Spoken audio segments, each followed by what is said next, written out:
Hi everyone, welcome to Impact Academy. So today let us look at the Indian Polity Model Paper 4. Okay. So as much as possible ఈ single session లో ఒక్కొక్క model paper complete చేయడానికి try చేద్దాం. ఎందుకంటే ఇవి అలాగా repeat అవుతూ ఉంటాయి questions. Plus as much as possible fast గా చేస్తే మనకి హెల్ప్ఫుల్ అవుతుంది అనమాట. Okay. So as money as almost 20 model papers కూడా మనం కవర్ చేసి పెట్టుకుంటే ప్రతిరోజు మార్నింగ్ ఒక్కొక్క పేపర్ అలా ఖాళీగా ఉన్న టైంలో ప్లే చేసుకుంటే వెనకాల రన్ అవుతుంటే మనకి హెల్ప్ అవుతుంది అనమాట. Okay. So these questions are once again I repeat very very very fundamental and okay. Tough questions అవి ఇవి ఎలా సివిల్స్ క్వశ్చన్స్ అవి ఇవి అన్ని కూడా ఇందులో ఉంటాయి. అండ్ బేసిక్స్ కూడా ఇందులో ఫుల్ కవర్ అవుతాయి. సో ఈ బేసిక్స్ అనేవి మనం డెవలప్ చేసుకోకుండా టఫ్ క్వశ్చన్స్ చేస్తాను అది చేస్తాను అన్న వల్ల పెద్ద లాభం ఉండదండి. ఎస్పెషల్లీ ఆల్ కాంపిటేటివ్ ఎగ్జామ్స్ కి స్టాక్ అనేది చాలా ఇంపార్టెంట్. కరెంట్ అఫైర్స్ కంటే కూడా stock will decide okay whether you clear the especially preliminary format లో. Anyway let us continue. So who served as the governor of both AP and Andhra state? So Andhra state అనేది 1953 October 1 1953 లో form అయింది. అప్పుడు the chief minister was Tanguturi Prakasam Pantulu. మళ్ళీ 1956 లో మనకి Andhra Pradesh okay తెలంగాణలో ఉన్నటువంటి తెలుగు స్పీకింగ్ ఇవన్నీ కూడా కలిపి మనకి ఆంధ్రప్రదేశ్ 1 నవంబర్ 1956 లో ఫార్మ్ అయింది. ఓకే. సో అప్పుడు మనకి Neelam Sanjeev Reddy is the chief minister. So రెండు సందర్భాల్లో governor was CM Trivedi. Okay, that is one important thing, try to remember. So, what were the salient features of the Government of India Act 1935? Okay. So, Government of India Act 1935 మనం చూసుకుంటే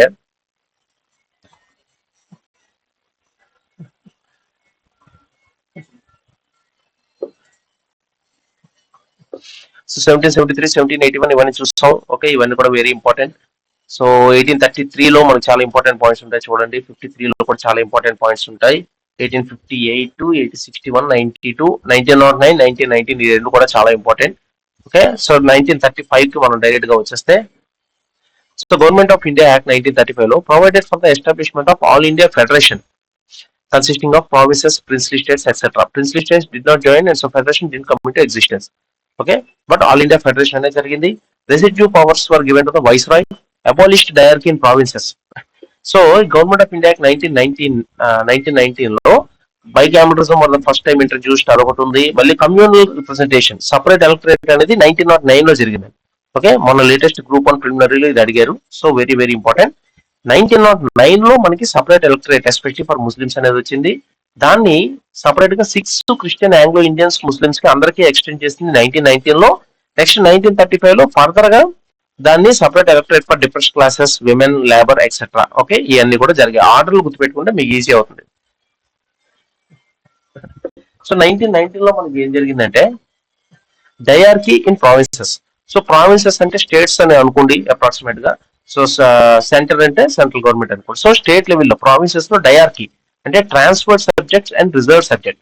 transferred subjects అంటే governor with ministers responsible. Okay, so Indians కూడా ఉంటారు అందులో. Reserve subjects only governor with executive. So reserve లో ఏంటంటే only important ఉంటాయి. So Indians ఏంటంటే ఒక రకంగా ఇండైరెక్ట్ గా ఇంపార్టెంట్ ఇష్యూస్ లో ఇన్వాల్వ్ చేయకుండా ఉండడానికి ఈ concept of dyarchy, transferred and reserve, అది 1919 లో ప్రావిన్సెస్ లో పెట్టారు. తర్వాత అది ఫెయిల్ అయిందని చెప్పి ప్రావిన్స్ లో తీసేశారు. Okay. So abolished diarchy in the provinces and introduced provincial autonomy in its place. So for the first time dyarchy అనేది ఏదైతే ఉందో దాన్ని తీసేసి ప్రావిన్షియల్ అటానమీ పెట్టారు. ఈ డయార్కీ అనేది సెంటర్ లో పెట్టారు. ఓకే, 1919 లో స్టేట్ లో ఉండేది, 1935 లో సెంటర్ ఓకే సెంట్రల్ లెవెల్లో డయార్కీ పెట్టి స్టేట్ లెవెల్లో ప్రావిన్షియల్ అటానమీ వాళ్ళు కొంచెం ఎక్స్ట్రా పవర్స్ ఇచ్చారు. Introduced responsible government. Okay. So introduced bicameralism in 6 out of 11 provinces. So introduced bicameralism for the first time అంటే మాత్రం మీకు 1919 వస్తుంది. అంటే సెంట్రల్ లో అంటే లోక్సభ రాజ్యసభ లాగా బైకామరలిజం అనేది సెంట్రల్ లో పెట్టింది 1919. 1935 లో దాన్ని 6 provinces కి మనకి ఎక్స్టెండ్ చేశారు. అంటే సెంట్రల్ లో స్టేట్స్ కూడా ఇచ్చారు. Extended the principle of communal representation by providing separate electorate. Already చూసాం కదా, 1909 లో ఫస్ట్ టైం ముస్లిమ్స్ కి ఇచ్చారు, 1919 లో ఫర్దర్ ఎక్స్టెండ్ చేశారు. ఇక్కడ 1935 వచ్చేసరికి ఇంకా విత్ ఇన్ హిందూస్ లోనే మీకు డిప్రెస్డ్ క్లాసెస్ అని, విమెన్ అని, లేబర్ అని ఇంకా separate okay divide and rule చేశారు. Abolish the council of India established by the government of India. Okay, act of 1858. So 1857 revolt అయిన తర్వాత మనకి viceroy okay British crown కి వెళ్ళిన తర్వాత అప్పుడు కౌన్సిల్ ఆఫ్ ఇండియా పెట్టారు. అప్పుడు పెట్టిన కౌన్సిల్ ని 1935 లో అబాలిష్ చేశారు. Secretary of state was provided with team of advisers. Establish reserve bank of India. Okay, very very important. Reserve bank of India 1935. Okay, ఇప్పటికీ మనకి ఎకనామీలో కూడా ఇది చదువుతుంటాం. Establish federal public service commission. Again this is very important. మొన్నే ఒక question నేను చదివి సెంట్రల్ పబ్లిక్ సర్వీస్ కమిషన్ అంటే 1935 అని పెట్టాను. Okay, but apparently that is 1919. Okay, that is 1919 it seems. This is federal public, so these two are two different things అండి. Central Public Service Commission వేరు, Federal Public Service Commission వేరు. Okay, so establish the federal public service commission అంటేనే మీకు 1935 వస్తుంది. Okay, ఇంకా central ఏదో central public service commission అంటే 1919 వస్తున్నాయి. 1935 లో మీకు జరిగింది establish the central public service commission, provincial public service commission and joint. So federal ది, ప్రొవిన్షియల్ అంటే స్టేట్ లెవెల్ ది, అండ్ జాయింట్ ఇవన్నీ కూడా మనకి 1935 లో వచ్చాయి. Very very important. Federal court was set up in 1937. ఇది ఫెడరల్ కోర్ట్ అండి. సుప్రీం కోర్ట్ 1773 లో వచ్చిన రెగ్యులేటింగ్ యాక్ట్ ద్వారా 1774 అది. ఓకే, ఫస్ట్ మనకి వెళ్ళిపోతే, okay, first act regulating act లో మనకి provided for the establishment of supreme court at Calcutta 1774. Okay, so what are the salient features of 1935? Abolition of council of India ఇప్పుడే మనం చూసాం. 1858 లో మనకి వచ్చినట్టు కౌన్సిల్ ని 35 లో అబాలిష్ చేశారు, which is true. Dyarchy at the centre అన్నాడు. ఓకే, సో ఫస్ట్ ప్రావిన్సెస్ లో ఉండేది తీసి డయార్కి సెంట్రల్ లో పెట్టాడు. సెంట్రల్ లో పెట్టి ప్రావిన్షియల్ అటోనమీ ఇచ్చారు. Abolition of dyarchy in the states, which is true. Establishment of federal court ఇప్పుడే చూసాం మనం. Federal public service commission, federal court ఆ రెండు కూడా 1935. Okay, supreme court 1774, central public service commission అయితే 1919 something, it not 1935, that is for sure. Okay, so ఇక్కడ option 4 ABCD ఈ నాలుగు కూడా 1935 లో ఉన్నాయి, ఇప్పుడే మనం చూసాం. So who among the following was the first law minister? Doctor BR Ambedkar. Okay, no confusion. The Constitution of India as framed with the Constituent Assembly was finally adopted and enacted on. సో ఇలాంటి క్వశ్చన్స్ ఎప్పటికప్పుడు అడుగుతూనే ఉంటారు. You have to 1946, 1950 మధ్యలో bold dates ఉంటాయి. Official language చేసి, లేదా ఫ్లాగ్, అఫీషియల్ ఫ్లాగ్ ఎప్పుడు అడాప్ట్ చేసుకున్నారు, ప్రియాంబుల్ ఎప్పుడు, ఇవన్నీ కూడా చూసుకోవాలి. సో మనకి constitution of India framed by the constitution finally adopted and enacted on మనకి 26 November 1949. So this is basically the preamble అండి. సో ప్రియాంబుల్ ఎప్పుడైతే మనకి ఎనాక్ట్ చేసామో అప్పటి నుండి కూడా మనకి ఎలక్షన్స్ అనేది, సిటిజన్షిప్ అనేది స్టార్ట్ అయింది. ఓకే, అది కూడా ఫ్రీక్వెంట్ గా అడుగుతుంటారు క్వశ్చన్ లో. ఓకే, ఎలక్షన్ సిస్టమ్, ఈ సిటిజన్షిప్ అనేది 1950. ఓకే, రిపబ్లిక్ డే 26 జాన్ వరకు వెయిట్ చేయాల్సిన అవసరం లేదు. ఓకే, సో 26 జాన్ 1950 లో మనకి constitution came in to force. Okay, that is why we celebrate it as republic day. But మనం ప్రియాంబుల్ చూసుకుంటే 26 నవంబర్ 1949 కే ప్రియాంబుల్ రావడం అనేది జరిగింది. సో ఈ కమిటీస్ అనేవి వెరీ ఇంపార్టెంట్ అంటే ఫ్రీక్వెంట్ గా అడుగుతుంటారు. Okay, so steering committee doctor Rajendra Prasad, fundamental rights sub committee Acharya J B Kripalani, union constitution committee, okay చాలా ఈజీ, జవహర్లాల్ నెహ్రూ అందరికీ తెలిసిందే. Okay, powers committee, union constitution committee ఇవన్నీ కూడా Jawaharlal Nehru. Drafting doctor BR Ambedkar. Provincial constitution committee Sardar Vallabhbhai Patel. So provincial constitution Sardar Vallabhbhai Patel మనకు తెలుసు కదా, ఆపరేషన్ పోలో అవన్నీ కూడా. Okay, integration of all the states in India అవన్నీ.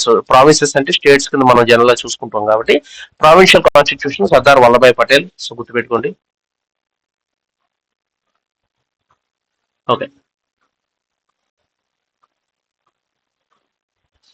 So steering committees doctor Rajendra Prasad. Okay, so fundamental rights sub committee J B Kripalani, union constitution committee Jawaharlal Nehru, provincial constitution committee Sardar Vallabhbhai Patel. So ఈ questions ఇప్పటికే అడుగుతారు. Okay, and these questions ఎవరైతే answer చేయగలరో, basics ఎవరైతే strong గా ఉంటాయో వాళ్ళకి, మిగతా వాళ్ళకి ఈజీగా ఒక 10 to 15, 20 మార్క్స్ అనే తేడా వస్తుందండి. ఓకే, ఈ ఆర్టికల్స్, కాన్స్టిట్యూషనల్ అమెండ్మెంట్ యాక్ట్స్ ఇలాంటివన్నీ వచ్చినప్పుడు ఏంటంటే బాగా డెప్త్ లో అడిగినప్పుడు, సబ్ ఆర్టికల్స్ అవి అడిగినప్పుడు కొత్తగా ప్రిపేర్ అయ్యేవాళ్ళు లేదా పైపైన ప్రిపేర్ అయ్యేవాళ్ళు ఏంటంటే ఆ క్వశ్చన్స్ వదిలేస్తారు. Okay, so current affairs answer చేయడం అనేది అందరికీ టఫ్. సో ఈ స్టాక్ ఎవరైతే ప్రాపర్ గా ఎక్కువ ఎఫర్ట్ పెట్టి స్టాక్ ని బాగా డెవలప్ చేసుకుంటారో, ఫౌండేషన్ అనేది స్ట్రాంగ్ ఉంటుందో, వాళ్ళకి ఖచ్చితంగా 10 to 15 మార్క్స్ అనేది ఎక్స్ట్రా వస్తాయి. And that will decide, literally that will decide the selection. Okay, so consider the following statements. The salient features of the Indian Constitution. Single citizenship for the whole of India, which is true. Strictly federal form of government అనేది మనం చెప్పలేమండి, because it is both federal and unitary features మనకుంటాయి. Unique blend of rigidity and flexibility, yes definitely one of the salient features. Okay, salient features కూడా మనం చూసాం. Okay, సాధారణంగా షేలియంట్ features of the constitution అక్కడ వస్తుంది, బట్ ఎనీవే ఐ థింక్ అది చూడగానే మనం ఈజీగానే క్యాచ్ చేయొచ్చు.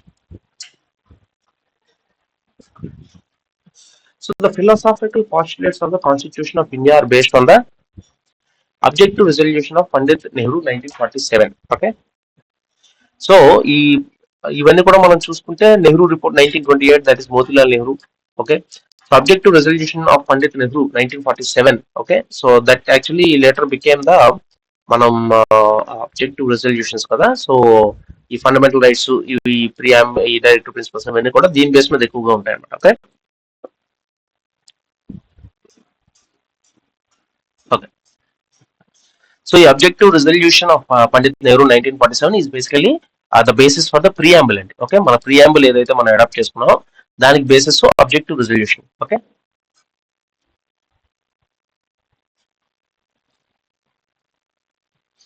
సో ఇది కూడా, సో ఇప్పుడు ఈ క్వశ్చన్ ఏదైతే ఉందో గోవా, హర్యానా, మేఘాలయ, సిక్కిం, ఈ క్వశ్చన్ ఏంటంటే చాలా మంది వదిలేస్తారు. ఈ డేట్లు ఇవన్నీ ఎవరు గుర్తుపెట్టుకుంటాంలే, ఓకే ఇవన్నీ మన వల్ల కాదు అని చెప్పి చాలా మంది ఇలాంటి వదిలేస్తుంటారు. బట్ ఎవరైతే ఈ డేట్లు ఇవి కూడా కష్టపడి over period of times one time చదవడం వల్ల ఎవరికి గుర్తుండదండి. These days preparation is for more than 3 to 4 years, 5 years అందరూ కామన్ గా చేస్తున్నారు. So over such a long period మీరు ప్రిపరేషన్ జరిగినప్పుడు ఇవన్నీ కూడా try to remember and okay at least 1 or 2. For example Goa అనేది 1987. Okay. Goa is 1987, Haryana is 1966. Okay. Meghalaya is 1972 and Sikkim is 1976. Okay. So ఈ dates కూడా ఎంత కొంత గుర్తుపెట్టుకుని ఆర్డర్ అది గుర్తుపెట్టుకుంటే ఇలాంటి క్వశ్చన్ మనం ఆన్సర్ చేస్తే it will clearly give an agent. Okay. ఎవరైతే అంత డెప్త్ లో చదవరో వాళ్ళు ఏంటంటే ఇలాంటి క్వశ్చన్ స్కిప్ చేస్తారు. అలాంటప్పుడు మనకి ఎక్కువ బెనిఫిట్ అనేది వస్తుంటుంది. Anyway try to remember. Okay. Goa is 1987. So first మనకు వచ్చింది ఏంటంటే హర్యానా. ఓకే. హర్యానా అనేది ఫస్ట్ ఫార్మ్ అయింది 1966 లోనే ఫార్మ్ అయింది. నెక్స్ట్ మనకి 1972లో మనకి మేఘాలయ ఫార్మ్ అయింది. ఓకే. మేఘాలయ తర్వాత మీకు 1976 లో సిక్కిం ఫార్మ్ అయింది. ఓకే. స్టేట్హుడ్ సిక్కిం. ఓకే. 1976. 1987 లో గోవా స్టేట్హుడ్ వచ్చింది. Okay.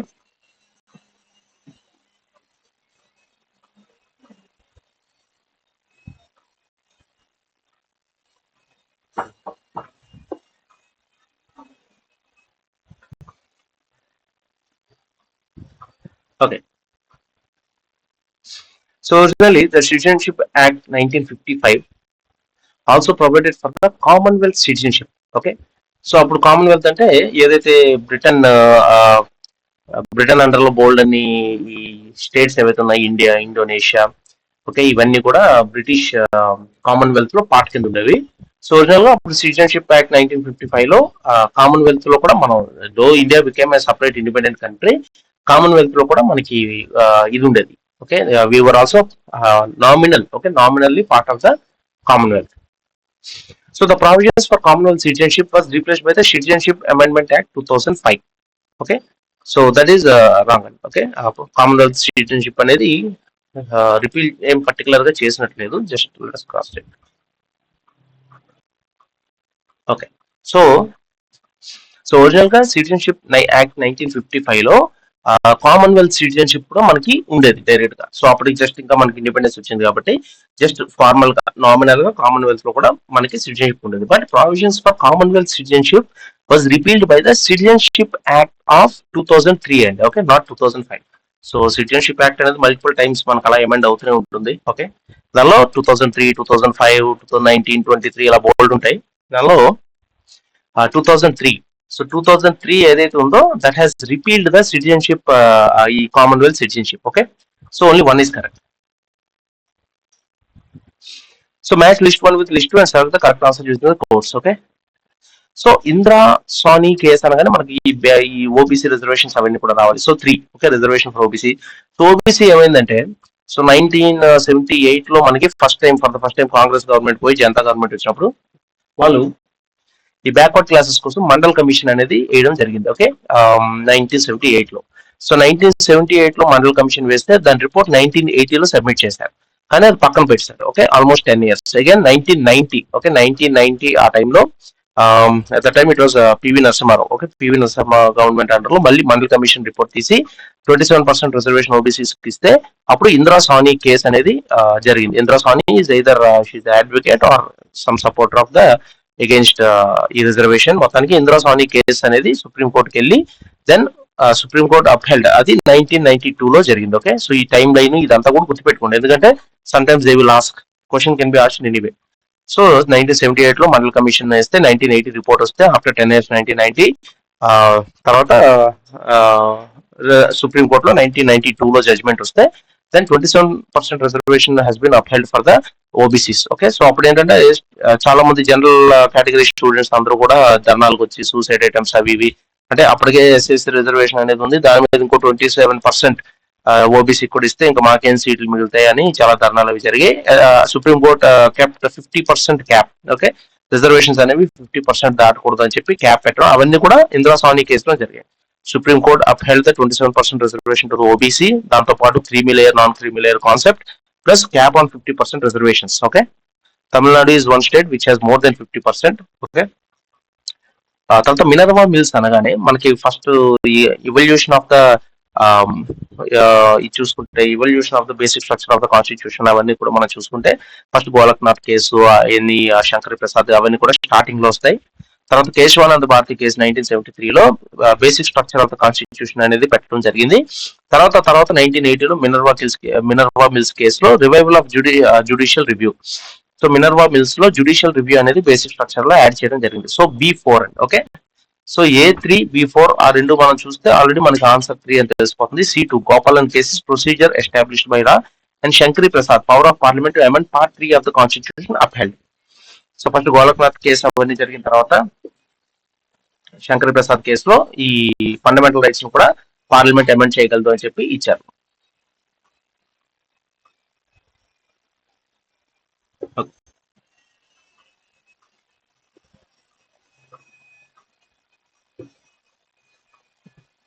So which of the following is not stated as the direct principle of state policy in the Constitution of India? So organization of village panchayats, Article 40. Okay. Uniform Civil Code 44. Okay. Separation of judiciary from executive 50.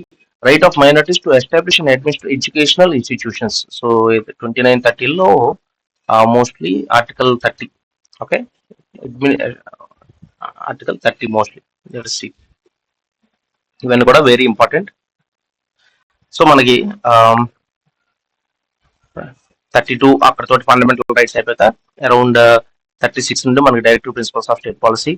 Okay, 38 అనేది మనం already చూసాం కదా, state to secure social order for promotion of welfare of people. Okay, and 39A equal justice free legal aid అదంతా చూసాం. 39A 40 organisation of village panchayats very fundamental Gandhian principle. Right to work, education, assistance in certain cases. Okay, public assistance in certain cases. Okay, 41 just and human conditions, maternity leave. 42 living wage, adi 40 living wage etc. for workers.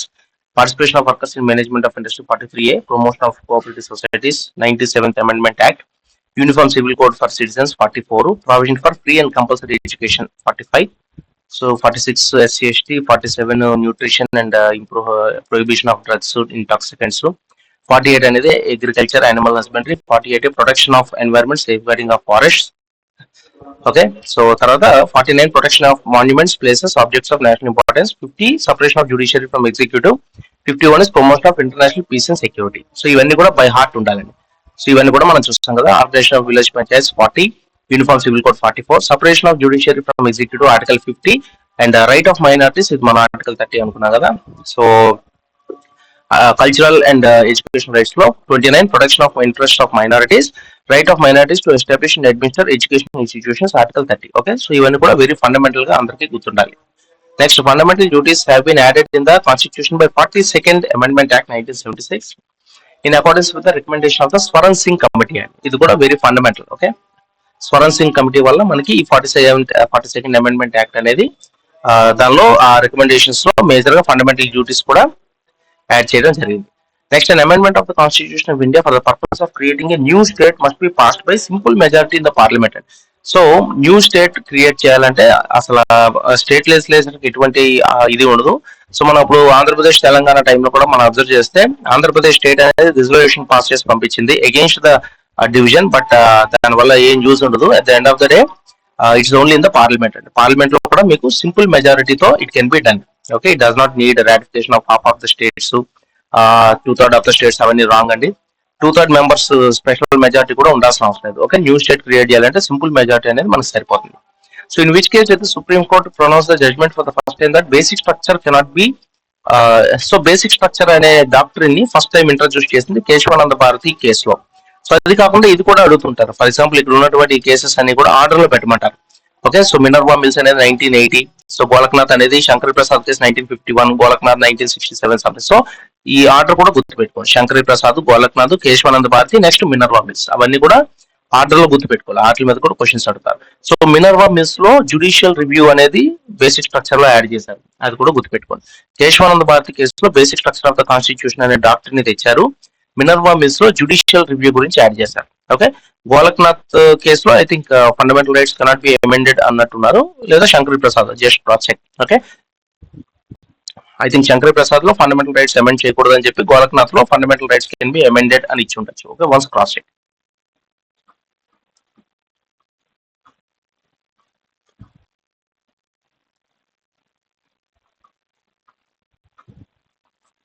So which one among the following pairs of levels of government and legislative powers is not matched? So మనకి union list, state list, concurrent list అని ఉందండి. Okay, so residue అనే powers అనే concept లేదు. Union list central government, state list central state government, concurrent list అనేది central and state government. So out right it's very easy, you can say option 2 is the not matched properly. Okay, so who among the following express the view that the Indian Constitution is federal in as much as establishes what they may call a dual polity? Okay, so ఈ statement Indian constitution is federal in as much as it establishes what may be called dual polity అన్న statement చెప్పింది. So Indian constitution అనేది dual polity ఉంటుంది, దానివల్ల federal in nature అని చెప్పింది doctor BR Ambedkar. So వీళ్ళందరూ కూడా ఏమన్నారు, ఏమేమి స్టేట్మెంట్స్ అవి కూడా అడుగుతూ ఉంటారు. ఒకవేళ 1 or 2 గుర్తుపెట్టుకుంటే పర్లేదు, లేదన్నా సరే it's not a big deal. Okay, so which of the following taxes are levied and collected and retained by the states? So tax on mineral rights, minerals ఎప్పుడు కూడా మైన్స్ అండ్ మినరల్స్ అవన్నీ కూడా state government కి ఉంటాయండి. So easy to make out. Next taxes on entry of goods into local area, obviously state government power లో ఉంటుంది. Agriculture అనేది complete state government చేతిలో ఉంటుంది. So easy to save. తర్వాత tax on professions, trades, college employments, ఇవన్నీ కూడా state government మీద ఉంటుంది. Okay, so all of them A B C D are the levied by and collected and retained by the states అండి. Okay, so ఇక్కడ మనం చూసుకుంటే tax match list 1 with list 2 అన్నాడు. Tax levied by the union and assign to centre, అంటే centre వేసి centre collect చేసేది surcharge అండి. Okay, next tax levied by union but assign to the states. Taxes on goods of inter state trade. So inter state అంటే 2 states involve ఉంటాయి, ఒకదాని నుండి ఒక స్టేట్కి వెళ్ళడం కాబట్టి అది సెంటర్ అనేది కలెక్ట్ లెవీ చేస్తుంది, but it will be assigned back to the states, respective states. Tax levied by the state, okay, and assigned to the state. So land revenue, obviously land, ఈ అగ్రికల్చర్ ల్యాండ్ ఇవన్నీ కూడా complete state government కాబట్టి tax levied by the state and assign to the state land revenue, ఈజీగా చెప్పచ్చు. Tax levied by the union and distributed between union and states income tax అంటే. Okay, income tax అనేది మనకి union అనేది levy చేస్తే finance commission recommendations base మీద union and states మధ్యలో divide చేస్తారు. సో సో ఈ క్వశ్చన్స్ కూడా very fundamental.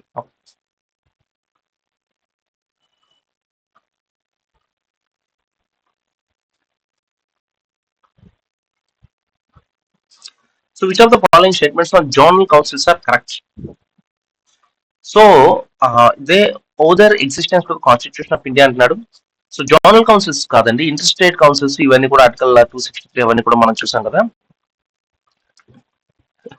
So inter state 263 around ఆ ఏరియాలో మనకి ఈ many inter state commissions, Sarkaria Punchhi commission వాటిలో కూడా 263 గురించి ఎక్కువ మెన్షన్ చేస్తాను. Provisions with respect to inter state council అనేది మనకి ఆ సెంటర్ స్టేట్ రిలేషన్స్ మీద ఉన్నటువంటి సర్కారీ కమిషన్ ఆటలో ఓకే పుంచి కమిషన్ అన్నిట్లో కూడా అది మెన్షన్ చేస్తారు. 263 అనేది గుర్తుపెట్టుకోండి. బట్ జోనల్ కౌన్సిల్స్ గురించి కాన్స్టిట్యూషన్ లో లేదు. There are 5 zonal councils, which is true. Okay, they coordinate relations among the governments of states, union territories, government of India, which is true. They are set up under States Reorganization Act of 1956. Okay, that's also correct. But constitutional body can't be. So the president rule under Article 356 remains valid in a state for a maximum period of 3 years. Okay, so president rule.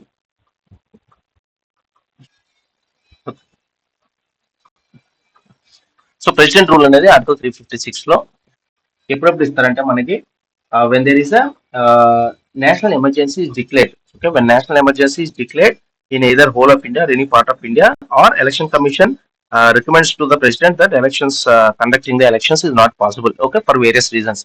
అలాంటప్పుడు president rule పెట్టచ్చు. Or there is a breakdown of the constitutional machinery the state. So మనకు ఆంధ్రాలో కూడా president rule ఎప్పుడు పెట్టారు అనేది around 1970 something ఉంటుంది. అది కూడా 1973 or something, just cross check. అవన్నీ కూడా అడుగుతుంటారు క్వశ్చన్స్. సో ప్రెసిడెంట్ రూల్ అనేది 3 years వరకు మాక్సిమం పెట్టచ్చు. Every 6 months it has to be approved by the parliament. Okay, remember.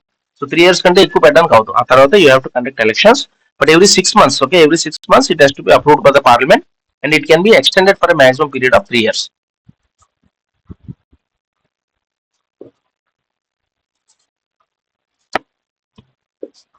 So ఇది కూడా మనం ఫ్రీక్వెంట్ గా అడుగుతుంటారు. Commutation, reprieve, remission, respite. Okay, so commutation అంటే జనరల్ గా మనం ఒక ప్లేస్ నుండి ఒక ప్లేస్ కి వెళ్ళడం అన్నట్టు మనం వాడుతూ ఉంటాం. So substitute one form of punishment for light form. So ఒక పనిష్మెంట్ నుండి ఇంకో పనిష్మెంట్ ఇవ్వడం. ఓకే, సో ఒక ప్లేస్ నుండి ఇంకో ప్లేస్ కి వెళ్ళడం అన్నట్టు గుర్తుపెట్టుకోండి. So reprieve,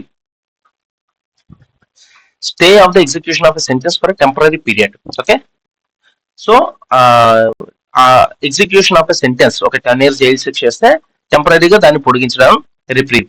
okay, so remission మామూలుగా కూడా క్యాన్సర్ పేషెంట్స్ కి వాళ్ళకి ఏంటంటే మనం ఈ టర్మ్ ఎక్కువ వాడుతుంటాం. క్యాన్సర్ రెమిషన్ అయ్యింది అంటే ఏం జరిగిందంటే reducing the period of sentence without changing it's case. Cancer patients లో కూడా క్యాన్సర్ అనేది తగ్గితే కొంచెం రెమిషన్ జరిగింది అని మనం చెప్తూ ఉంటాం. సో ఆ విధంగా గుర్తుపెట్టుకోవడానికి ఈజీ ఉంటుంది. సో రెమిషన్ అంటే reducing the period of sentence without changing its character. Okay, respite అంటే awarding the lesser sentence in place of one originally awarded. Okay, మామూలుగా కూడా రెస్పైట్ అంటే మనం బాగా ఎండగా ఉన్నప్పుడు కూలింగ్ ఏదైతే అయితే రెస్పైట్ వచ్చింది. సో ఆ మీనింగ్ మనం చూసుకుంటే awarding lesser sentence in place of originally అంటే ఆ తీవ్రతని తగ్గించడం. సో కమ్యూటేషన్ అంటే substitution of one form of punishment for lighter form. So ఒక దాని నుండి ఇంకో దానికి వెళ్ళినట్టు. ఓకే, నెక్స్ట్ రెమిషన్ అంటే రిప్రీవ్ అంటే stay of the execution for a certain period. Remission అంటే reducing the period of sentence without changing the character. Okay, reduce the period. Basically remission అంటే తగ్గించడం. Respite అంటే awarding a lesser sentence in place of originally awarded one. అది గుర్తుపెట్టుకోండి. So which of the following is not correct అన్నాడు? The Vice President of India holds office for a period of 5 years. Correct. So Vice President is eligible for re-election, which is correct. Vice President of India can act as President only for a maximum period of 9 months. Okay. So అలాగేం లేదండి. when the president is not in office, okay, for whatever reason, vice president will continue for as long as it takes. The Supreme Court of India has to look into all disputes with regard to the election of the vice president of India. So that is also true. Okay, so ఈ disputes regarding the election of president, vice president అవన్నీ కూడా supreme court అండర్లో ఉంటాయి.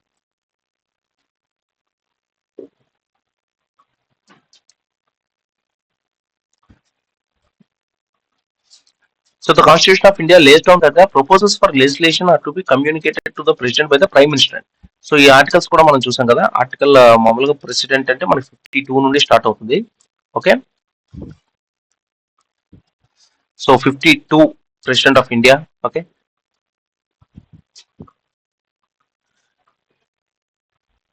Okay,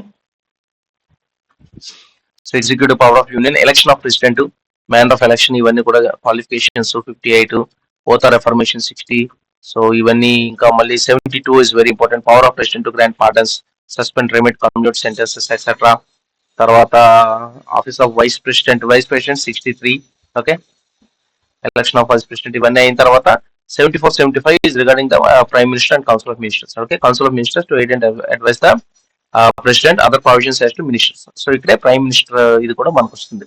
so 74 and 75, okay, 74 and 75 లో మనకి ఏంటంటే constitution of India lest on the proposals for legislation are to be communicated to the president by the prime minister. Okay, మిగతా ఎవరు కాదు, prime minister చెప్పాలి ప్రెసిడెంట్ కి. So our the salaries and allowance of the union ministers determined by the parliament. Again these are very fundamentals. Okay, so ఈ fundamental questions లో బాగా strong ఉండాలంటే confuse అవ్వడానికి ఎక్కువ అవకాశం ఉంటుంది. ఇక్కడ పార్లమెంట్ అవ్వచ్చు లేదా ప్రెసిడెంట్ అవ్వచ్చు, ఇలాంటి చోట్ల ఏంటంటే ఎక్కువ కన్ఫ్యూజన్ వస్తుంది. సో మల్టిపుల్ టైమ్స్ రివైజ్ చేసి క్లారిటీ ఉండాలి foundation. So which of the following cabinet committee is described as super cabinet. Okay, super cabinet అంటే మనకి political affairs committee. Okay, that is also headed by the prime minister. So it's very important. Political affairs committee is also called as super cabinet. So match list 1 list 2 అన్నాడు, parliamentary procedure with ఇది. So మనం చూసుకుంటే division అంటే mode of arriving at decision. Okay, so guillotine అంటే concludes discussion on demand for grants. So మామూలుగా కూడా గిలోటిన్ అంటే it's closure of ఇదనమాట, చూస్తాం కదా. సో మోషన్ అంటే formal proposal made by a member to the house. Okay, formal proposal made by a member to the house is motion. Guillotine అంటే concludes discussion on demand for grants. And point of order అంటే relates to interpretation or enforcement of the rules of the procedure of constitution. Okay, so ఇవన్నీ కూడా గుర్తుపెట్టుకోండి. Division అంటే mode of arriving at a decision. Guillotine అంటే close, okay, concludes discussions on the demand for grants. Motion అంటే formal proposal made by member to the house. Point of order అంటే relates to interpretation or enforcement of the rules of procedure or constitution.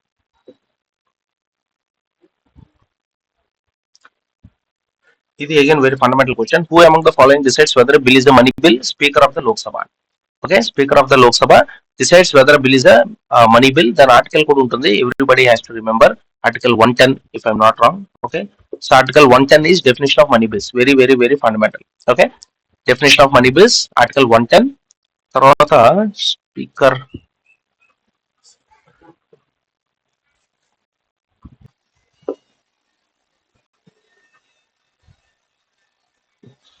So Speaker and Deputy Speaker of the House 93 and okay. So President 52, Vice President 63, Speaker and Deputy Speaker of the House is 93. So ఇవన్నీ కూడా చూసి etc. ఈ Speaker and Deputy Speaker not to preside while as resolution for his removal is under consideration 96. ఇవన్నీ కూడా frequent గా అడుగుతుంటారు. Okay. So basically Article 110 and okay, Article 110. Speaker has the power to decide whether it's a money bill or not. So అప్పుడు ఈ Aadhaar bill కూడా మనకి money bill కింద speaker చెప్పడం వల్ల దాన్ని మనీ బిల్ కింద తీసుకోవడం వల్ల రాజ్యసభకి ఇంకా పవర్స్ ఉండవు. మనీ బిల్ అంటే కంప్లీట్ లోక్సభ పవర్స్ లో ఉంటాయి. Okay, so which among the following key provision is included in the finance bill of 2017? Okay,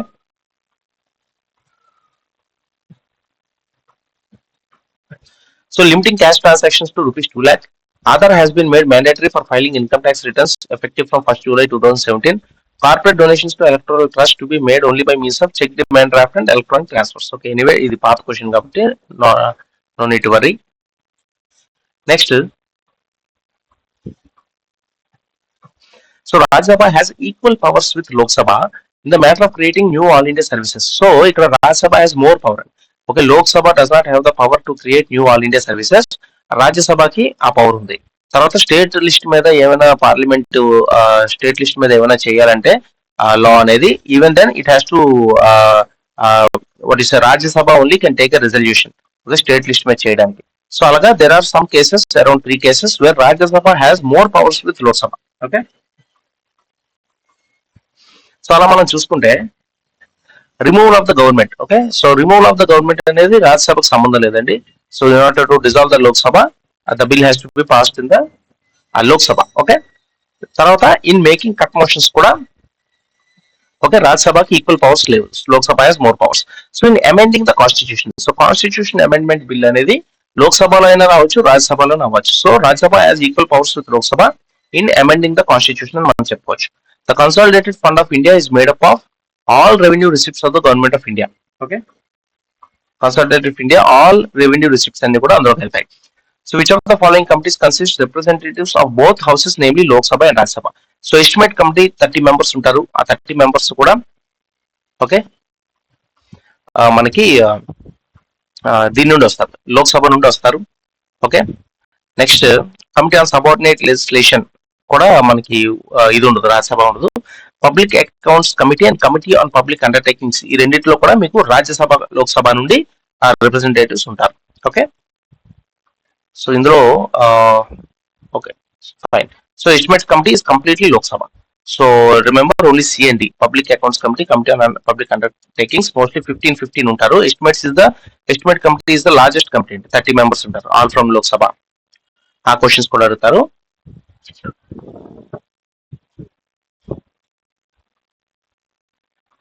So is the Speaker of Lok Sabha when the first parliamentary forum was constituted. Okay, so first parliamentary forum వచ్చినప్పుడు Somnath Chatterjee. Fine, ఇప్పుడు అలాంటి questions అడగపోవచ్చు. So list 1 list 2 match ఏమంటున్నాడు? Jurisdiction of supreme court, type of cases. So appellate jurisdiction, civil cases, criminal cases and constitutional cases. Okay, తర్వాత advisory jurisdiction అనేది any question of law or fact of public importance referred. Okay, అదే advisory jurisdiction. So ఏదైనా question of law ఉన్న, public importance ఉన్నది, అప్పుడు advisory jurisdiction వస్తుంది. Miscellaneous powers అంటే acts as court of record and also has power to review its own judgments. Okay, అక్కడ ఉన్నటువంటి supreme court తీసుకున్న జడ్జ్మెంట్స్ అవన్నీ కూడా ఒక రికార్డ్ లాగా కూడా మనకు పనిచేస్తాయి మిగతా courts. Original jurisdiction. Okay, original jurisdiction acts as a federal court. Okay, so applied jurisdiction అంటే కింద కోర్ట్స్ నుండి మనకి అపీల్ మీద వస్తుంది. సో హైకోర్టులో ఉన్నటువంటి సివిల్ కేసు కానీ, క్రిమినల్ కేసు కానీ, కాన్స్టిట్యూషనల్ కేసు ఇవన్నీ కూడా మనకి త్రూ అప్లైడ్ జ్యూరిస్డిక్షన్. ఓకే, మనకు వస్తే అది అప్లైడ్ జ్యూరిస్డిక్షన్ అవుతుంది. మిగతావన్నీ కూడా they're important.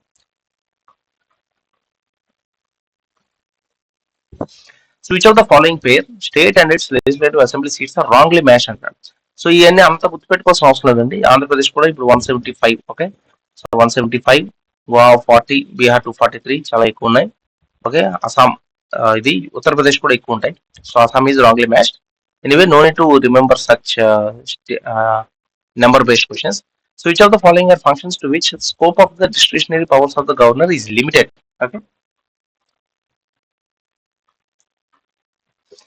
So the appointment of the chief minister. So governor discretionary power is limited, ఎందుకంటే చీఫ్ మినిస్టర్ ఎక్కడ ఎవరిని పడితే వాళ్ళు పెట్టలేరు. Okay, only that party which has the majority, okay, or the కోalition which has the majority, అక్కడ నుండి chief. Only when there is no clear majority అప్పుడు discretionary power of governor ఉంటుందండి. Okay, but otherwise the appointment of chief minister it's not complete discretionary power అని మనం చెప్పలేం. Dismissal of the ministry కూడా ఏదో no confidence motion ఏదో pass అవడమో, లేదో కౌన్సిల్ ఆఫ్ అవన్నీ కూడా ఉంటేనే డిస్క్రిషన్, గవర్నర్ అంతటి గవర్నర్ చేయడానికి అవదు. డిసల్యూషన్ ఆఫ్ ద అసెంబ్లీ కూడా నో కాన్ఫిడెన్స్ మోషన్ ఏదో పాస్ అయితే తప్ప he cannot do it on his own. But assent to bills వచ్చేసరికి it is the discretionary power of the governor. ఆ బిల్ అనేది ఎప్పుడైతే పాస్ అయిందో he can give assent to the bill, he can withhold or he can reserve it for the president. So ఎవరు చెప్పినా చెప్పకపోయినా he can do it on his own. So discretionary power అనేది మిగతా 3 కేసుల్లో limited, but assent to bills అనేది complete discretionary power ఉంటుంది. Okay, so అవి కూడా సెవరల్ ఉంటాయి examples and where discretionary power is there, where it is not discretionary, అవన్నీ కూడా ఒకసారి డీటెయిల్ గా స్టడీ చేస్తే better. So consider the following powers functions: appointing ministers and allocating portfolios to them. Okay, so that is the function of chief minister. The power functions of the chief minister include appointing ministers అన్నాడు. So appointing ministers అంటే మనకి governor అండి. Okay, portfolio allocate చేసినప్పటికీ కూడా who appoints the minister అంటే governor. Okay, so ఇలాంటి questions. So chief minister కదా appoint చేస్తాడు మినిస్టర్ అనుకోవచ్చు, but he allocates the portfolio, but it is the governor who appoints the ministers. Presiding over the meetings of the cabinet definitely chief minister. Resolving conflicts between minister definitely chief minister. And communicating with the governor, so ఇది కూడా chief minister. Communicating with the governor కి మనం article కూడా గుర్తుపెట్టుకోవాలి. So governor అనేది మనకి 153. Okay, so 153 governor appointment, term of office, oath affirmation 159, 161 very important. అక్కడ 72 మనం చూసాం, president, power of president to grant pardons. So ఇక్కడ 161 is power of governor to grant pardons. Okay, తర్వాత 167. సో మామూలుగా ఇంజనీర్ చూసి council of minister to aid and advice 163, 164 లో ministers గురించి, చీఫ్ మినిస్టర్ గురించి, అన్నిటి గురించి ఉంటుంది. 165 is advocate general of the state. Okay, next 167 is duty of chief minister as to respect of furnishing information to the governor. So అక్కడ కూడా మనం 74, 75 తర్వాత చూసాం కదా. 74, 75 అనేది మినిస్టర్స్, ఇది 78 అండి. ఓకే, సేమ్ ఫార్మాట్ ఉంటుంది. 74, 75, 76 is attorney general, 77 conduct of business, 78 is duty of prime minister for giving ఇదన్నమాట. Okay, furnishing information to president. So ఇక్కడ 78. ఓకే, సో అక్కడ వచ్చేసరికి 153 గవర్నర్ అయితే, 163, 164, 165 advocate general, 166 conduct of business, 167 duty of chief minister in respect to furnishing of information. Okay,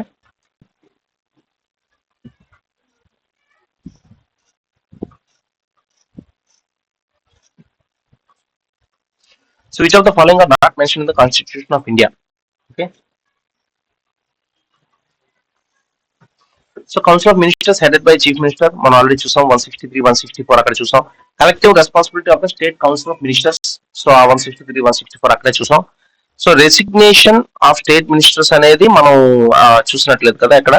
తర్వాత office of deputy chief minister అనేది కూడా మన constitutional posting కాదు. Okay, తర్వాత అది క్రియేట్ అయింది. So CMD. సో ఇక్కడ మనం చూసుకుంటే కౌన్సిల్ ఆఫ్ మినిస్టర్స్ డ్యూటీస్ గురించి ఉంది, అక్కడ రెసిగ్నేషన్ గురించి లేదు. Discharge functions, power. Okay, so ఎక్కడ లేదు. Next the quorum to hold a meeting of the House of State Legislatures shall be 1/10 of the total membership, whichever is more. Okay, 1/10. So 10 members or 1/10 of the total membership, whichever is more anadu. So let's cross check. Okay, so మనం లోక్సభ, రాజ్యసభ చూస్తుంటే 1/10 of the total membership of each house అండి. So లోక్సభకి మనకి around 55 members ఉండాలి, రాజ్యసభకి 25 members ఉండాలి. Okay, so minimum number of members needed to conduct business in the assembly అని మనం చూసుకోవచ్చు. ఓకే, సో ఒకవేళ మినిమం కోరం అనేది లేకపోతే speaker or chairman can adjourn the meeting until there is a quorum.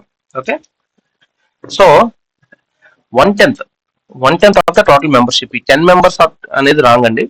So 1/10 of the total membership of the house. So option 3 is the right answer.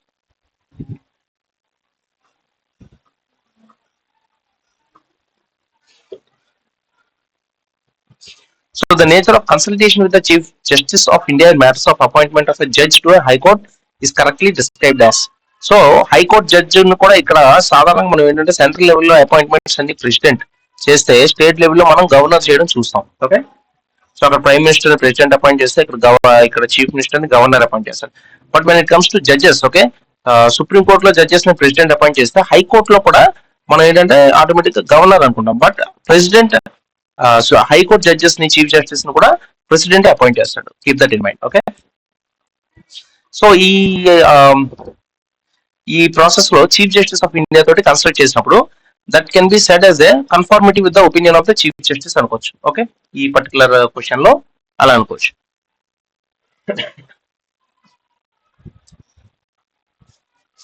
So which of the following statements regarding the subordinate courts are correct?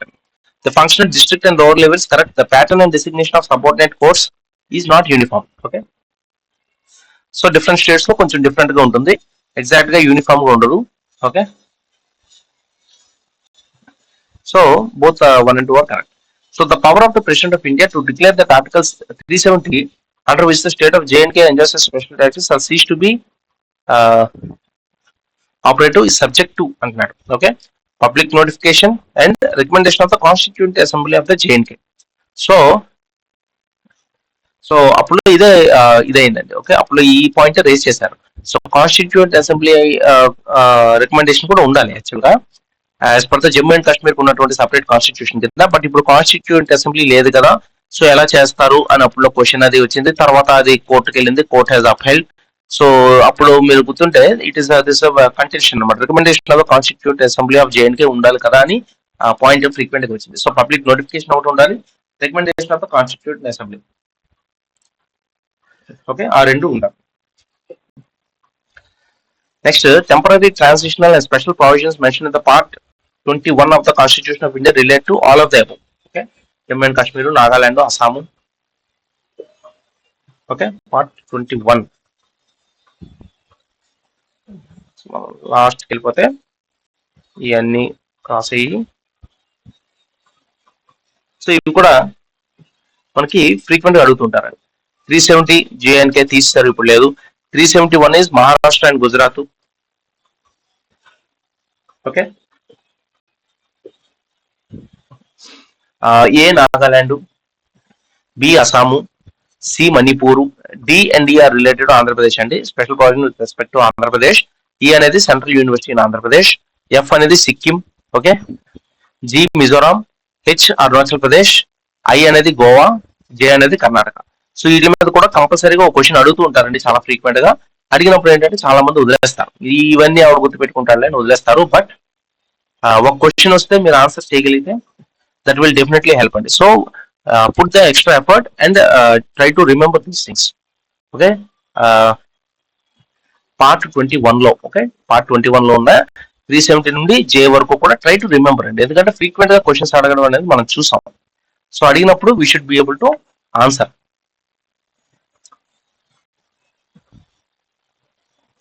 So A Nagaland A, okay, Jammu and Kashmir 370, Assam is B, okay, Andhra is D and D. అవన్నీ కూడా గుర్తుపెట్టుకోండి. So 73rd constitution అనేది మనకి panchayat. So 73rd constitutional amendment act. Okay,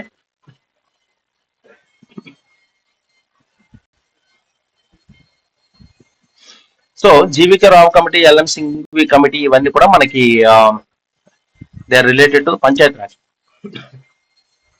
okay, so 73rd 74th అనేది మనకి constitutional status to 73rd అనేది పంచాయత్, ఇది 74th అనేది మున్సిపల్. ఓకే, సో ఇక్కడ ఏమంటున్నాడు, A2 అంటున్నాడు. 73rd is state finance commission, match list 1 with list 2 73rd constitutional. So ఇక్కడ mistake ఉందండి ఆన్సర్ లో క్లియర్ గా. So state finance, so there is, so ఇక్కడ అంతా కూడా రాంగ్ ఉంది, క్వశ్చన్ లో ఏది ఆన్సర్స్ ఆప్షన్ మ్యాచ్ అవ్వలేదు. So let us keep it. So under which one of the following provisions reservation for scheduled caste and scheduled tribes? Okay, so ఏమంటున్నాడు, in every panchayat. So panchayats అంటేనే మనకి 243 లో వస్తాయండి. 243 లో కూడా సబ్ సెక్షన్స్ అన్ని కూడా గుర్తుపెట్టుకోవాలి. దానిలో డి 243 డి లో రిజర్వేషన్ అనేది మనకు వస్తుంది. ఓకే, మిగతా కూడా గుర్తుపెట్టుకోవాలి. So as per article 243 H of 73rd Constitutional Amendment Act, the legislature of a state may by law provide for making grants in aid to the panchayats from consolidated fund of the state. So India నుండి level నుండి రాదు, consolidated fund of state నుండి మనకు వస్తుంది. Okay, so the constitution 74th amendment act 1992 provides for which of the following? Okay, ward committees, committee for district planning, committee for metropolitan planning. Okay, so municipal corporations ఉంటాయి, municipalities ఉంటాయి, అవన్నీ ఉంటాయి, కానీ municipal committees కాదు, ward committees. Ward committees, committee for district planning and committee for metropolitan planning.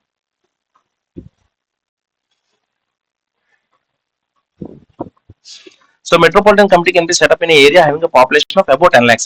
Okay, so 10 lakhs కంటే population ఎక్కువ ఉంటే మనకి metropolitan committee can be set up. So part C and D states are constituted as union territories by the 7th Constitutional Amendment Act. Okay, so తర్వాత అవి repeal అయిపోయి part C, A B C D state అవి ఇప్పుడు లేవు కానీ. Okay, so 7th Constitutional Amendment Act లో మనం చూసుకుంటే జనరల్ గా కాన్స్టిట్యూషనల్ అమెండ్మెంట్ యాక్ట్స్ మనం చూసుకుంటే 7th. ఓకే,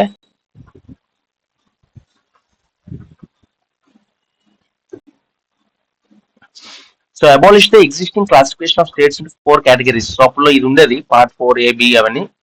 వాటిని అబోలిష్ చేసి it reorganise dum into 14 states and 6 union territories. Okay, ఇప్పుడు మనకి 28 స్టేట్స్ ఉన్నాయి. Okay, in around union territories 8 అనుకుంటా, just first it. So extended the jurisdiction of high courts to union territories, provided for establishment of common high court for 2 or more states. So ఇది కూడా very important. Common high court మనకి ఎలాగైతే పంజాబ్, హర్యానా ఇవన్నీ ఉంటాయో అది కూడా 7th Amendment Act provided for the appointment of additional and acting judges of the high court. Okay, so అవన్నీ కూడా మనకి ఇంపార్టెంట్. 7th ఇది constitution amendment act.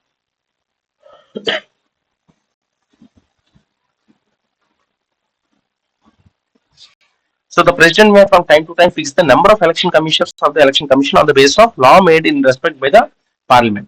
So president ఏం చేయాలన్నా సరే it has to come from the parliament. Okay. So who among the following is a constitutional authority for whose removal from office by the president a reference to the Supreme Court is necessary? So constitutional authority మనం చూసుకుంటే ఈ election commissioner, CAG వీళ్ళందరూ కూడా constitutional అథారిటీసే. దానిలోన chairman of the UPSC. Okay, chairman of the యూపీఎస్సీని removal చేయాలంటే you need a reference to the supreme court is necessary. Okay, president remove చేయాలన్నా there has to be reference to the supreme court for chairman of the UPSC. So which one of the following statements is correct? Union Public Service Commission may agree to serve all or any of the other needs of a state and request by the governor of the state subject to approval to the President of India. So మామూలుగా ఇప్పుడు ఏంటంటే ఏ state కి state కి పిఎస్సీస్ ఉన్నాయి, మనకి APPSC, TGPSC, తెలంగాణకి అలా ఉన్నట్టు.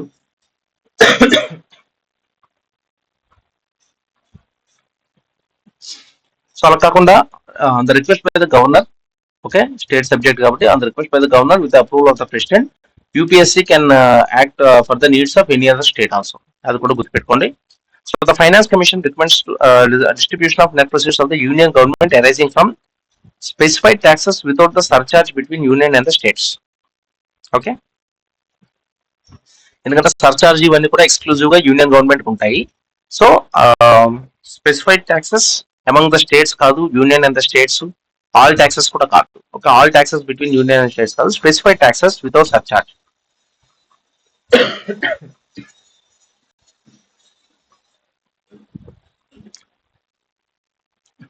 So consider the following statements. The National Commission for Scheduled Tribes was constituted under the 89th Act. Okay, so మనం article number 338. So 89th అన్నారు కదా. సో 89th మనం చూసుకుంటే 89th Amendment Act మనం చూసుకుంటే so bifurcated the erstwhile national commission for schedule caste and schedule tribes అని కలిసి ఉండేదాన్ని విడదీశారు. ఆర్టికల్ 338A అనేది national commission for schedule caste అయితే ట్రైబ్స్ అనేది 338A. ఓకే, సో ఇది 89th Amendment Act లో జరిగింది. తర్వాత 338B కూడా యాడ్ చేశారండి. 338B యాడ్ చేసింది 102nd Amendment Act. It give constitutional status to national commission for backward classes. So ఇవన్నీ కూడా జరిగాయి. తర్వాత మనకు ఆర్టికల్స్ లో చూసుకుంటే ఆర్టికల్ 338 అక్కడ వస్తాయి. ఓకే, సో ఆర్టికల్ 338 మనం చూసుకుంటే national commission for schedule cost, 338A అనేది షెడ్యూల్ ట్రైబ్స్. ఈ రెండు కూడా విడదీసింది 89th. ఓకే, తర్వాత 89th కదా, 89th Amendment Act.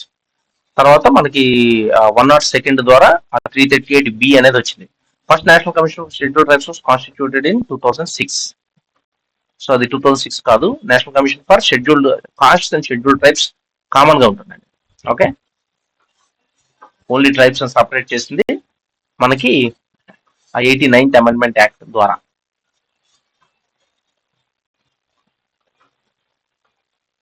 So concept following statements. CAG. Okay, CAG మనం చూసుకుంటే audit government expenditure. Yes, make financial policy అనేది రాంగ్ అండి. అది యూనియన్ మినిస్టర్ ఫర్ ఫైనాన్స్ అనేది చూస్తుంది, క్యాగ్ సంబంధం లేదు.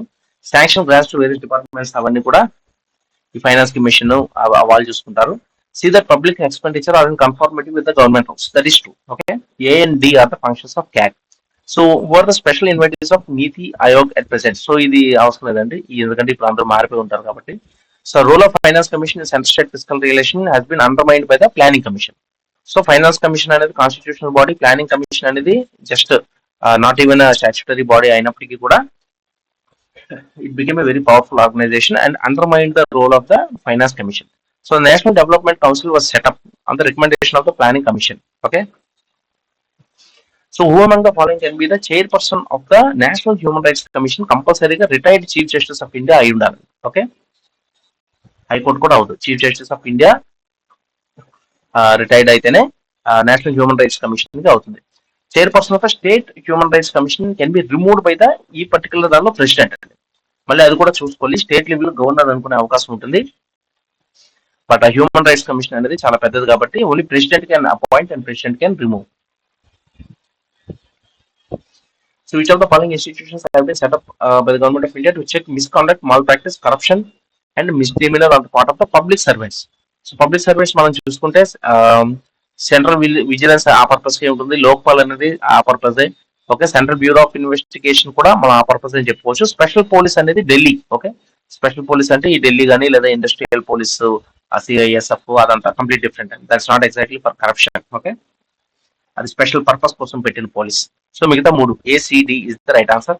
The specific purpose of the institution of Lokpal is to protect and promote integrity in administration. Okay.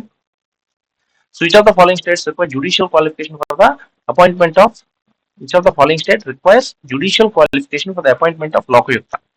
So both B and C అంటున్నాడు, that means Rajasthan and Bihar. So question clarity లేదు, no problem. So which of the following constitutional amendment gave constitutional status to cooperative societies? ఇప్పుడు చెప్పాను కదా 97th Amendment Act. Okay, 97th Amendment Act అనేది మనకి cooperative సొసైటీకి constitutional status ఇచ్చింది. అక్కడ article 43B అనేది యాడ్ అయింది. ఆర్టికల్ 19 లో కూడా ఒక ఎడిషన్ ఉంటుంది. తర్వాత మళ్ళీ మనకి డైరెక్ట్ ప్రిన్సిపల్స్ లో ఉంటుంది కోఆపరేటివ్ సొసైటీస్. ఓకే, సో అవన్నీ కూడా చూసుకోవాలి. చాలా ప్లేసెస్ లో ఆ కోఆపరేటివ్ సొసైటీస్ అనేది మనకి యాడ్ అవడం అనేది జరుగుతుంది.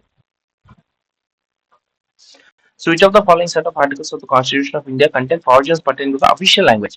So 343 నుండి కూడా మనకి అఫీషియల్ లాంగ్వేజ్ అనేది ఉంటుందండి. 343 to 351 అవన్నీ కూడా ఒకసారి డీటెయిల్ గా చూసుకుంటే బెటర్.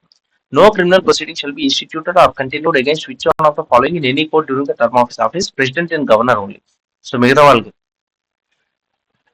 సో ప్రైమ్ మినిస్టర్ అవే ఉండదండి, president and governor. President and governor కి when he is in his office no criminal proceedings can be instituted or continued against him.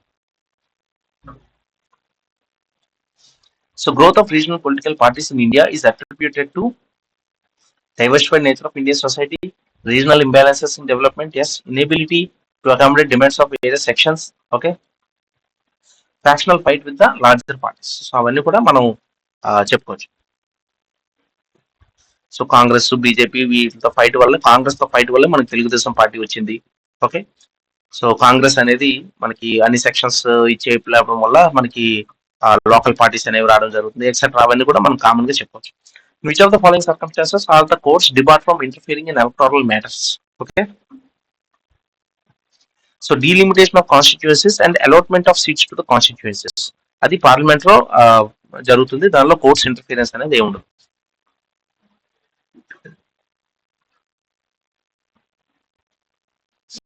So which of the following does not deal with atrocities on women అన్నాడు. Vishaka versus state of Rajasthan, ఇది అందరికీ తెలిసిందే. Visakha guide lines అని ఉంటాయి. So Visakha అనేది ఒక lady పేరు, రాజస్థాన్ లో she was a government officer, పంచాయతీ లెవెల్లో. ఆవిడ ఏదో అప్పులో 1970s 80s something she was gang raped and because of that came the Vishaka guidelines. Okay, అప్పుడు అది పెద్ద issue. Chairman railway board versus Chandrima Das, Bodhisattva Gautam, Subhra Chakraborty, ఇవన్నీ కూడా. ఏకే గోపాల్ అనేది separate case and that is not related to women. Okay.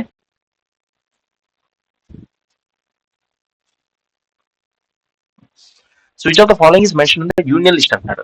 So corporation tax అనేది union list లో ఉంటుంది.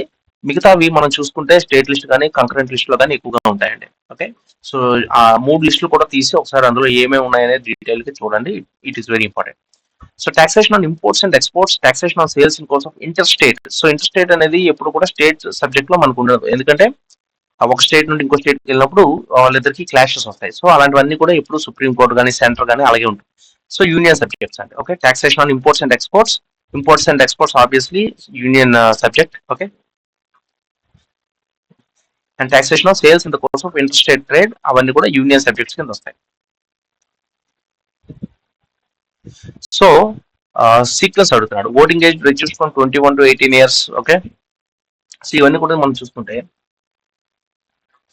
So Sikkim became a state of the Indian union. Okay, next right to property deleted from the list of fundamental rights. Next Hindi version of the constitution was accepted officially. Next voting age reduce from 21 to 18 years. Okay, so dates, amendment acts అవి కూడా ఒకసారి చూసి గుర్తుపెట్టుకుంటే better.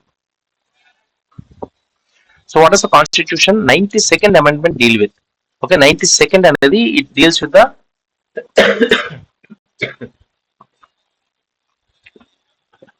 Okay 92nd is deals with the inclusion of Bodo, Maithili, Santali language in the 8th schedule.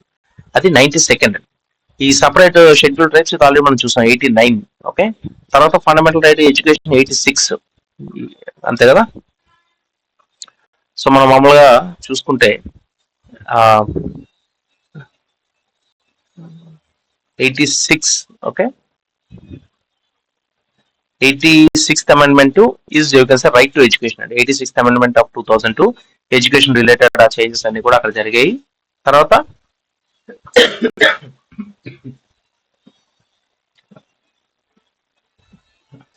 So 92nd amendment act అనేది బోడో, డోంగ్రీ, మైథిలి, సంతాలి ఇవన్నీ కూడా add చేసి official languages 22కి వెళ్ళాయి. తర్వాత కోఆపరేటివ్ సొసైటీస్ మనం చూసాం 97th amendment act. Okay, 97. So 89. Okay, 89 కదా మనం చూసింది. 89 అనేది ఈ నేషనల్ కమిషన్ ఫర్ ట్రైబ్స్ కింద డివైడ్ చేస్తుంది. 89 of 2003.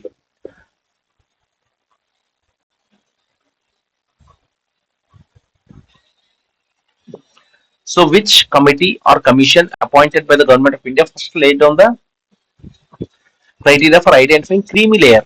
So Justice Ramanandam Prasad Committee. Okay.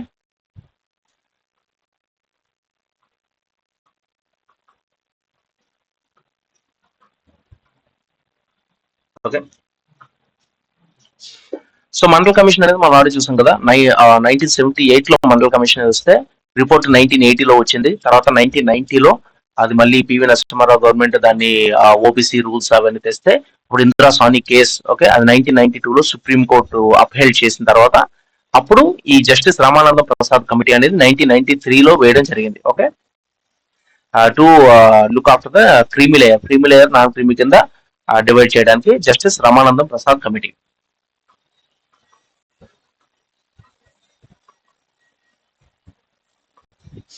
So common గా మనం Rajamannar committee, okay, Sarkaria commission, తర్వాత పూంచి కమిషన్ ఇవన్నీ కూడా సెంట్రల్ స్టేట్ రిలేషన్స్ కి మనం కామన్ గా చెప్పుకుంటుంటాం. ఫజల్ అలీ కమిషన్ కి ముందు మనం బేసిక్ గా SK Dar committee, JVP committee, Fazal Ali commission ఈ మూడు కూడా రీఆర్గనైజేషన్ ఆఫ్ స్టేట్స్ కి మనం కామన్ గా చెప్పుకుంటాం. తర్వాత సంతానం కమిటీ అనగానే మీకు ప్రివెన్షన్ ఆఫ్ కరప్షన్ అనేది స్టాండర్డ్ గా గుర్తు రావాలి. So Rajamannar committee central state relations, తర్వాత Fazal Ali commission linguistic division of states, తర్వాత Kelkar commission. Okay, Kelkar commission is backward classes, Santhanam committee prevention of corruption. Okay,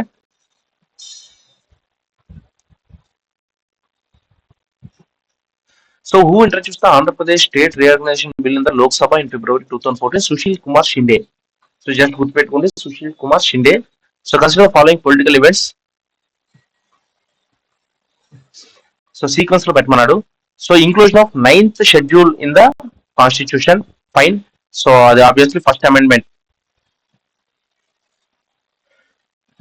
So 8 schedules undevi, 9th anedi first amendment తో పెట్టారు. So అది first వస్తుంది. తర్వాత reorganisation of the state of Punjab. Okay, అది కొంచెం ఎర్లీగానే జరిగింది, మనం చూసాం.